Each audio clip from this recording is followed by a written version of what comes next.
नमस्कार। जय श्री राधे। दोस्तों, आज की वीडियो आपको ये सिखाएगी कि भैया डेढ़ शयाने किस्म के लोगों से निपटना कैसे है। आपको पता होगा कि आपके आसपास भी कुछ लोग ऐसे होते हैं, आपके रिलेटिव हो चाहे आपके मिलने वाले हो, कुछ भी कोई भी हो सकता है, जो खुद को बहुत ही ज़्यादा समझदार और डेढ़ शयाना समझते हैं। ऐसे लोगों से पाला पड़ जाए ना, तो उनसे निपटना कैसे है, ये समझ आपको इस वीडियो से मिलेगी। होता यूं है कि एक बार को दो किसान होते हैं किसी गांव में, और इत्तेफाक से दोनों के खेत पास पास ही होते हैं। परंतु जो पहले वाला किसान होता है वो कुछ डेढ़ शयाना टाइप में था, खुद को बहुत ज्यादा होशियार और समझदार मानता था। उसका मानना था कि मैं भैया गांव का सबसे बुद्धिमान किसान हूँ, मैं अपने खेत में ज्यादा उपज कर सकता हूँ, ज्यादा पैसे कमा सकता हूँ, ज्यादा पैदावार पैदा कर सकता हूँ। जो दूसरा वाला था वो बेचारा सीधा साधा था, हालांकि काफी बुद्धिमान था, परंतु वो इतना शो ऑफ नहीं करता था।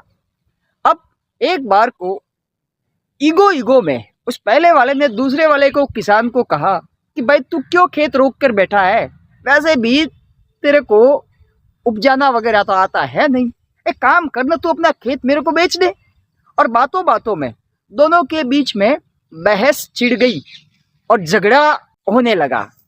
अंत में मामला गांव की पंचायत में जाता है। तो पंचायत का जो मुखिया होता है वो पूरी बात को सुनता है, समझता है। फिर ये तय होता है, पंचायत ये फैसला देती है कि भैया तुम दोनों को अपनी योग्यता सिद्ध करनी पड़ेगी। तुम दोनों को 6 साल का समय दिया जाता है।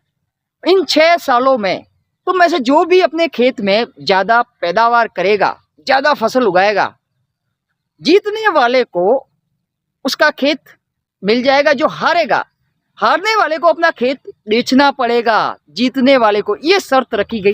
दोनों पार्टियों ने अपने अपने तरीके से शर्त को मंजूर कर दिया। अब क्या था, दोनों किसान अपने अपने तरीके से अपने अपने खेतों में जुताई करने लगी। पहले ही वाला साल था। जो पहले वाला किसान था, जो खुद को बहुत ही डेढ़ शयाना और समझदार समझता था, उसने फटाफट से ट्रैक्टर चलवाए वगैरह, सब मजदूरों को लगाया, आराम से खेत को एकदम सपासट कर दिया, जोतने के लिए तैयार कर दिया पूरा। दूसरे वाले ने भी बेचारे ने अपने तरीके से तैयारी की, परंतु पहले वाला किसान था वो कुछ ज्यादा खुद को समझदार मानता था, बहुत होशियार मानता था। उसने सौ कुछ ज्यादा किया और पहले ही साल में उसने 2 बार अपने खेत से फसल निकाल भी ली। दूसरा वाला किसान था वो अभी भी अपने खेत को सपासट पड़ा ही था, उसके खेत में अभी बीज भी अंकुरित नहीं हुआ था।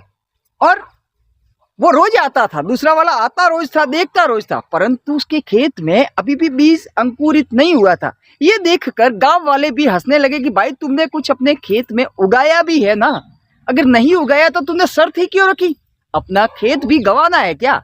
लोग तरह तरह की अलग अलग बातें करने लगे। अब साहब दूसरा साल आ गया, दूसरे साल में भी यही हुआ। पहले वाले ने इस बार एक ही साल में 3 बार 4 महीनों की फसल अपने खेत से ले ली और वो बहुत खुश था। ऐसा करते करते चौथा साल आया। चौथे साल में भी वो की वो कंडीशन। जो पहले वाला किसान था उसने इस बार भी 2 बार अपने खेत से फसल ले ली और फसल भी अच्छी तरीके से पक गई और भगवान ने उसका साथ दिया और उसको ज्यादा से आमदनी भी कुछ ज्यादा हुई, जितनी उसने उम्मीद नहीं की थी उससे ज्यादा इस बार उसकी फसल अच्छी हुई। तो साहब दूसरे वाले को देखकर लोग हंसने लगे कि भाई तुमने क्यों पंगा ले लिया खामखा, तुमसे काम दाम तो होता है नहीं, फिर काय को खामखा अपना खेत गंवाने पे बैठे हुए हो।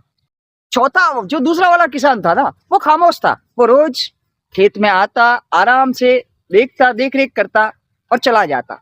ऐसा करते करते 5वां साल आ गया।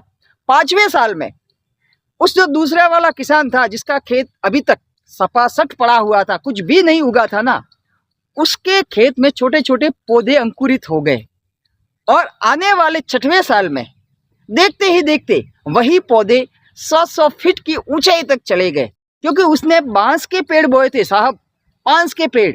और अंत में जब कीमत तय हुई तो उसकी 5 साल की फसल की कीमत और उस बांस के पेड़ों की कीमत बहुत ज्यादा थी। 5 साल की फसल की कीमत कम रह गई और बांसों की कीमत बहुत ही ज्यादा, 2 गुना 3 गुना उस पहले वाले किसान से उस किसान को मिली। तो साहब कहने का मतलब सिर्फ इतना सा है कि जब भी लोग आपके बारे में ये कहे ना, भाई इसका तो कुछ हो ही नहीं सकता, ये तो कुछ जानता ही नहीं है, ये तो कुछ समझता ही नहीं है, तो अपनी जड़ों को गहरा करने पर ध्यान दीजिए, लोगों की बातों पर नहीं। क्योंकि एक बार अगर आपके जड़ें गहरी हो गई ना भैया, तो फिर कोई माई का लाल जड़ों को उखाड़ कर नहीं फेंक सकता।